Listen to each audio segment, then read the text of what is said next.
Hello. All right. Well, I am trying to go live and I want to drop in the link. Just this is the first time I try to actually host, and I am not familiar where I can find. Let's see. Oh, here we go. See if I can. Give me 1 second.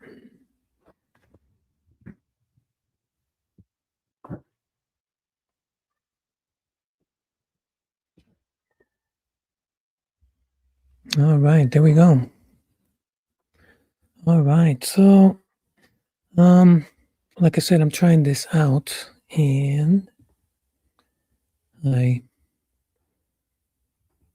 gonna wing it because a trial run, and I don't know if anybody in the corners around right now, or if they were even, or well, they were see the link while I'm still live. There's not a specific thing that I wanted to talk about, although I have heard many interesting ideas and conversations recently. I know right now, or actually this year, has been quite an interesting year, and part of that has been, well, I guess even though the LLMs are not new this year, they have been making so much improvement when it comes to their technology and their abilities to do anything. As far as and how it's been affecting people's workflow, our perception, because I know it's been affecting different disciplines when it comes to student teacher, student professor, etc. Writing. Now they have to question: did you write this? Was it done by an LLM? And the technology will shape us as it has in the past. And lately, there has been some conversations as far as how orthodoxy has been making waves because a lot of people that are on YouTube or other social media platforms are finding orthodoxy, even though when if you rewind the clock a few hundred years ago, orthodoxy was not really talked about here in the Americas because, well, it was um, prior to finding the New World. I guess it was Native Americans, and orthodoxy just wasn't here. Um, and so, what came over the Old World was Protestantism mainly, right? And Catholicism followed after. But now, in today's world, orthodoxy, like I said, has been making waves, has been getting a lot of attention.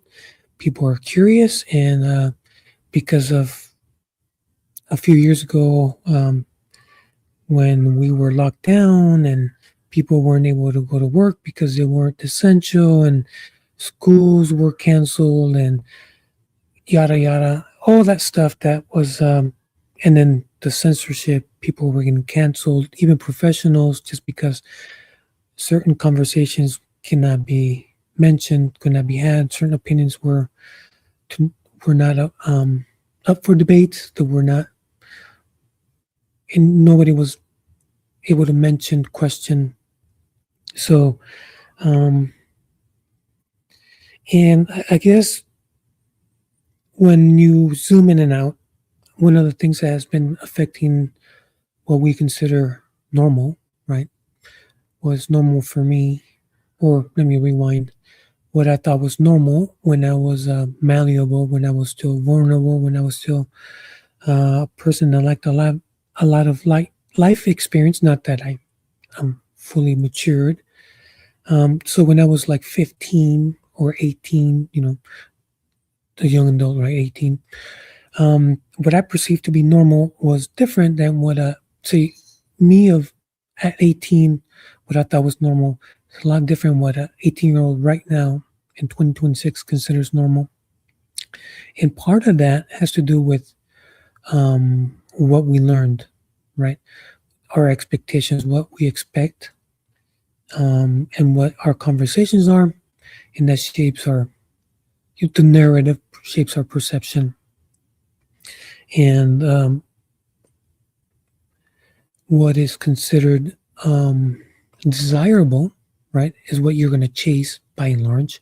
So our temptations are a little bit different depending on how you're calibrated, and by that, so let me tame down that word temptation. So we'll pursue. So let's say I'm 18 years old, whether I leave my home or not, right? The parents, the safety of the family, right? Or maybe at 18 you're already left. But when you're considering, what am I going to do? What are you going to pursue? Do you even want to pursue anything? Um, it's all individualized depending on your life experience up to the point, what has shaped you and what you thought was real. And so, what are you expecting? Some of us do know, some of us think we know at 18. So, what we pursue depends on, um, I'll give you a few practical examples so you kind of understand what I mean by that. So, if I, as an 18-year-old, if I was really into sports, maybe I want to pursue that. Maybe I want to see if I can make it to the college, make the college team, right? And depending on what sports I enjoy, or even if I'm not a player, maybe I'm a spectator, right? Maybe I want to continue my education and I want to go to school and maybe I want to pick, um, if I like basketball, maybe a school that has a good basketball team. If you like football, maybe you'll want to do one that has a good football team. Even as a spectator, that may shape what you do, where you go. Um, if you're a tech person, if you like technology, um, you might consider a technical school.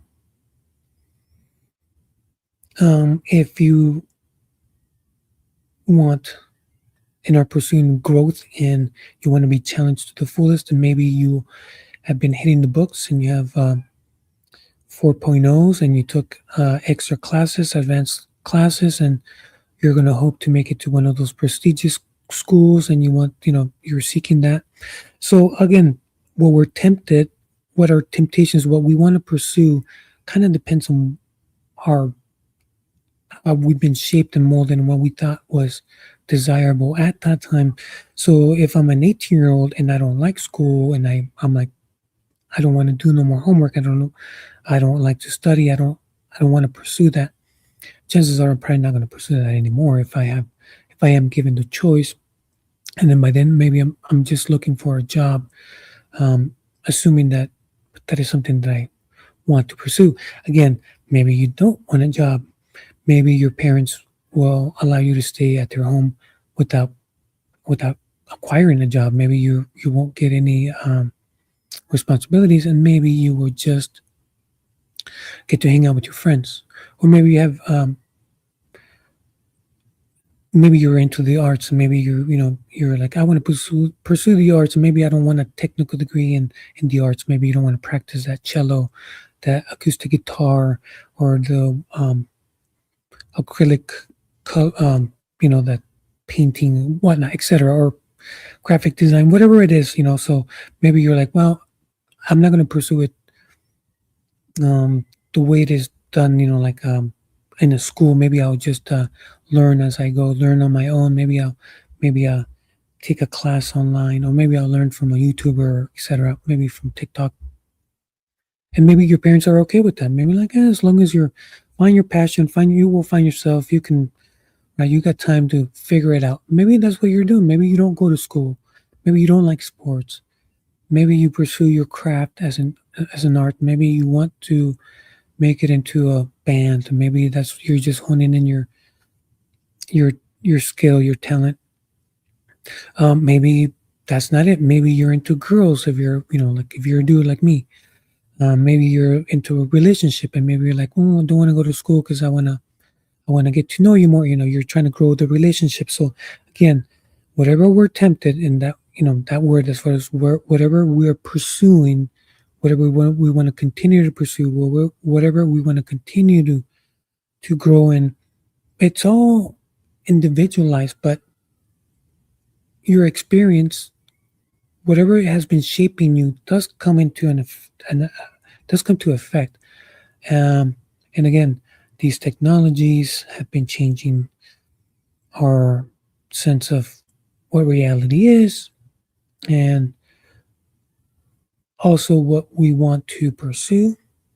Some people are even questioning a degree, like, is that even necessary? Some people are wondering if I start school today and I finish 4 years from now or 6 years from now, if you're going to get a master's or a doctorate, so 8 years down the line, 10 years down the line, 12 years down the line, depending on how far you want to pursue that, what kind of jobs will be available? Will my degree will it even be a thing 4 years into the future? So again, because of these technologies, people are having to question that. And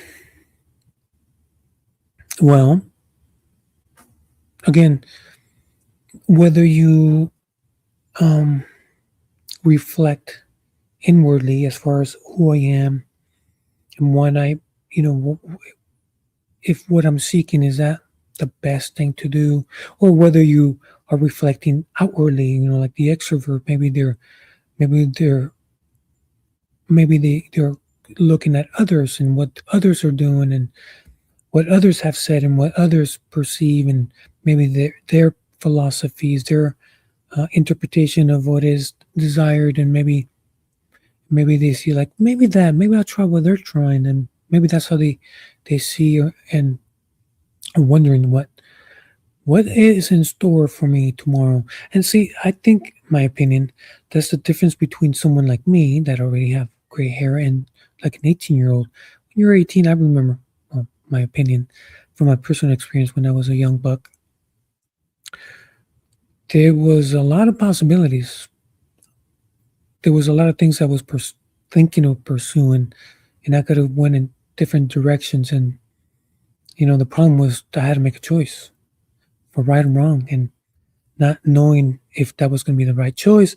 But what? I wasn't ready. I wasn't matured, and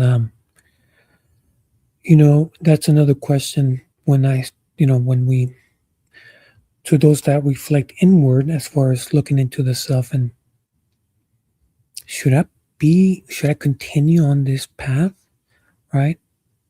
If I boarded this train and it's got already a fixed destination, and that's where it's heading, right? If the train that's heading west, it's on a track, and I'm not the driver, right? I'm just a passenger. It's heading west. So if I'm thinking, do I really want to be there, right? If if I'm considering, maybe there's a better thing in the East Coast, as a metaphor, right? Definitely are going to have to make a choice and maybe get off at the next station and maybe get a new ticket to board that train, because thinking about it is not going to get you to the new destination, because that train is going, and those tracks are fixed, and that what I mean, your ticket says that, and that's where you're heading. So sometimes reflecting, wondering, pondering, and the hardest thing is not knowing what tomorrow brings. And some things are like being a passenger in a train, and sometimes we kind of know where this train is heading. We have the ticket, in a sense, it's heading there, and I guess that's where I'm going. And but then again, is that where, when it comes to reflection, tolerance, is this where I should be going? So it all depends on the steps that led you to be in that place, right? To be in that um, boarding that train into that destination. And I mean, we'll have, I mean, at least we should be able to have the right to change our minds. Did I change my major? Yeah. Yes, I did. Did it come with some consequences? Yep. Some of my majors didn't transfer because they were not in healthcare. And so business and healthcare, there's a lot of almost no credits transferred. Mm, and I did hesitate a while before I even pursued that degree. So, yeah, but why do we change our mind? Sometimes we're not really given a choice. Sometimes we're put in a difficult situation. We're kind of forced to reflect. Sometimes we're forced to. But anyways, well, I just wanted to give this live a go ahead, and maybe I want to see if I can try another feature. Let me see if I can put up a picture. See if I can figure this out. Let's see, image. This image. I tried that off the air, and there we go. So I did see a few streams that involved a fire pit and some conversation as far as how to um, make it and the ins and outs as far as the fire and what makes a fire work, and as far as the heat transfer and the fuel and how it loses its heat and all that stuff. It, even though it was talking practical and about a thing like fire and fire pit and heat transfer, I started seeing that as a metaphor as well. As far as so warning, Christian perspective, heat transfer, and as far as put up your lamp where it's useful and where it can make it where it could be useful to put it under your bed where it defeats the purpose, right? And as far as being light and heat, for that matter, the one thing that I learned from hearing those people talking in the TLC and the stream and about how it's able to keep the heat and it loses the heat to the object nearby, like the bricks in the fire pit. If the bricks are already hot, it's going to retain the log. If you put in a new log, when say there were some coals and those coals had enough heat to heat up the bricks, and you put in a new log, that new log versus the old log, that new log is going to keep its heat longer and it's going to burn longer, just because, or at least it's going to be able to keep its heat longer because it is no longer going to lose its heat to the heat transfer. And then, as far as the metaphor and the Christian perspective is, when some of the disciples were saying, you're sending us sheep amongst wolves, and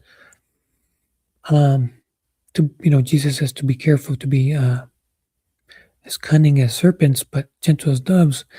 And also to expand on other stuff that's in the scriptures, like fellowship and edifying. And some people wondering, and like, I know it says that I need to go to church, but why? And so that metaphor, as far as the bricks, if you need to recharge, and you get recharged by hearing a doctrine or hearing the perspective of the church tradition from the fellowship of other brethren, and you're going to be able to keep your light, be able to keep your heat longer than if you don't go. I mean, if you don't have fellowship with the brethren, if you don't read scripture, if you don't go to mass, if you don't go to church, if you don't hear from the pastor or priest, whatever your denomination is, if you don't do that, if you're not in a home Bible study or attend another person's Bible study or whatnot, if you don't do that, I think it's going to be harder for you to retain that heat, to retain that light. We're so, so if you read Ephesians and First and Second Corinthians, we're told that we're given the Holy Spirit as a down payment, and that it will guide us, it will guide our steps, and it will function, paraphrasing, as a second conscious, a better conscious, and it will guide us to understand the Scripture. And I think if we do that routinely, we're going to be able to weather the storm more easily, and you're going to be able to keep your heat longer than if you're trying to do it as a lone ranger. In my opinion, could I be wrong? Possibly. I'm finding out that I'm wrong. I'm still imperfect. I'm still a work in progress. I'm still trying to mature. And then I heard another phrase as far as in the Greek, perfection is to be fully matured. And give me 1 sec. Let me see if I can pull up one of those verses that I really liked. I think I'm going to wrap it up with this. It looks like I think I only have 30 people that are subscribing to my channel, so I didn't think anybody was going to be around to catch this live. So I knew that, but I still wanted to practice sharing the link, pinning the link, finding that, posting something to see if I was going to be able to do this, so I don't have to stumble through this if someone else is around. Maybe I will post that I'm going live in advance to give people the heads up, or maybe I will even post this notion in other people's streams in case they want to do a little back and forth. If they want to say some of the stuff that they're working on, or they want to run it by me, if they like how I the way I my perceptions and how I see things and the questions, follow-up questions, or maybe, like I said, I know I'm an individual, and some people are like, "Yeah, I'd rather not do it with you."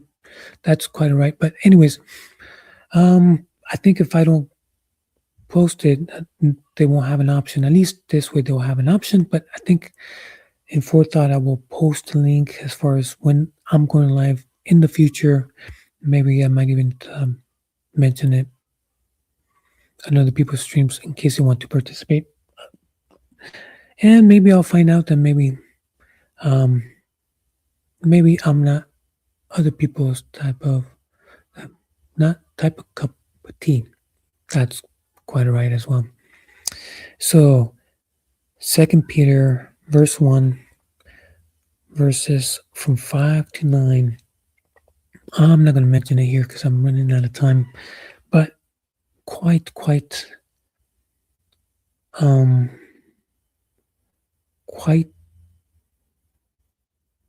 profound as far as the implication of what Peter is trying to imply, at least from what I gathered and from what I heard other people, as far as their 2 cents, as far as what that might mean. And as far as, me may not be other person's cup of tea, I think I mentioned the cafeteria dilemma. I'll close it with this. Let's say, because, I was a kid once and I have a 17-year-old. And when I was listening to somebody's live stream, I was driving him, and I had him write down the notion. So I'm like, hey, write a line or write this so I will remember the notion. And he was like, should I write the whole thing down? And I'm like, no, just put a phrase down. And he's like, oh, I know. It's the cool kids cafeteria dilemma, or the cafeteria dilemma and the cool kids, or something like that. So and so this is the thought experiment. Let's pretend you are find yourself to be. We put it as a dream, so everybody qualifies, even if you're not 18. So you can kind of put yourself in an 18-year-old shoes. Let's say it's a dream, and you're the new kid. You've just been moved to a metro area. It's a big school, big school, and you're the new kid, so you don't know anybody. And you're in the cafeteria. You just got your lunch, and you just realized as you walk into the cafeteria, and you just got your food tray, and you're like, "Oh, I have to sit somewhere." And I don't know anyone. I don't know anybody in this people. And you're looking around, and every table has a particular type of people. I'm assuming, right? And everybody's dressed differently. You're assuming that you see people that are into sports based on what they're wearing. Maybe they're wearing the school jackets, or maybe, I don't know. It's a dream. So maybe some gals have pompons, like the cheerleader and the basketball player, football, so you're like, oh, maybe that's jock table. That's maybe that's a rock band, or the people that like rock, maybe they're in a band, maybe, like whatever. It's a dream. It's weird, but you get the notion is every table has a different type of group. Um, there's a song in the 80s, the freaks and geeks and whatever, like every table is individually unique, but there you are, a stranger, and you got to sit somewhere. And you're like, now, two questions. Where do you actually think you're going to sit? You know, and second question, if you actually had a choice to sit somewhere, because you're going to try to make friends, you're new, and you're going to try to make a conversation. So one is where you actually are going to end up sitting. And then two, but if you actually could, remember it's a dream, so, and it's a thought experiment. If you actually could sit anywhere and start talking to them, and maybe perhaps make friends, where would you sit? Right? And then I guess I'll throw a new question. Is there such thing as a cool kids table? And is everybody allowed to, does any newcomer allowed to sit in that table first day of school? Or is there a taboo, or like, ooh, you don't sit there because you might get, ridiculed. They might just say, get the, make a scene, and you're like, now you're worse off than if you just wouldn't have tried to sit there as a thought experiment. But anyways, as a thought experiment, I understand that some people, you're like, yeah, if you're sitting there, maybe I'm not going to sit there. I have my reasons, and that's, and I'm okay with that. I'm learning. I'm still learning, and I like to hone in on my reality testing, calibrating that make sure my expectations match reality, and I know that I'm unique, a little quirky, weird, different, and I may not be everybody's cup of tea. I get that. I understand that. I I have my limitations, my shortcomings, etc., etc., etc. Well, I have to wrap it up. Maybe in the future, I might be able to um, catch someone live, and they might actually be bold enough to hit the link and join me in conversation.